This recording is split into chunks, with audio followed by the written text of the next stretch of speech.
BJP Anthikad panchayat തെരഞ്ഞെടുപ്പ് ശില്പശാല Puthenpeedika centenary ഹാളിൽ വെച്ച് നടന്നു. OBC മോർച്ച സംസ്ഥാന ജനറൽ സെക്രട്ടറി ബഗീഷ് പൂരാടൻ ഉദ്ഘാടനം ചെയ്തു. പഞ്ചായത്ത് പ്രസിഡന്റ് രാഗി പ്രദീപ് അധ്യക്ഷയായി. മേഖലാ general secretary സേവ്യൻ Pallath, panchayat general secretary Biju Andezhath, Nattika മണ്ഡലം വൈസ് പ്രസിഡന്റ് ഗോകുൽ കരിപ്പിള്ളി, സുനിൽ ദത്ത്, പഞ്ചായത്ത് ഭാരവാഹികളായ ഗിരിജൻ മേനോൻ, ഷൈജു പള്ളിയിൽ, ദീപേഷ്, സ്മിഘോഷ് എന്നിവർ ശില്പശാലയ്ക്ക് നേതൃത്വം നൽകി. കൂടാതെ കർഷക മോർച്ച തൃശൂർ സിറ്റി ജില്ലയുടെ വൈസ് പ്രസിഡന്റായി തെരഞ്ഞെടുത്ത പ്രസാദ് അന്തിക്കാടിനെയും യുവമോർച്ച തൃശൂർ ജില്ലാ ജനറൽ സെക്രട്ടറിയായി തെരഞ്ഞെടുത്ത കൃഷ്ണദത്തിനെയും ആദരിച്ചു. നമ്മുടെ ഈ നാട്ടിലെയും അന്തിക്കാട് പഞ്ചായത്ത് ഉൾപ്പെടെയുള്ള 9 നിയമസഭാ മണ്ഡലങ്ങളിൽ നമ്മൾ 2ാം സ്ഥാനത്താണ്. അതിൽ ചിലത് 5000-നും 10,000-നും ഇടയിലുണ്ട്.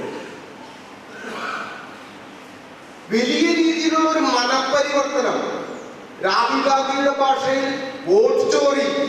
ആ വോട്ട് സ്റ്റോറി എന്ന് പറയുന്നത് അവരുടെ മനസ്സിന്റെ പരിവർത്തനമാണ്.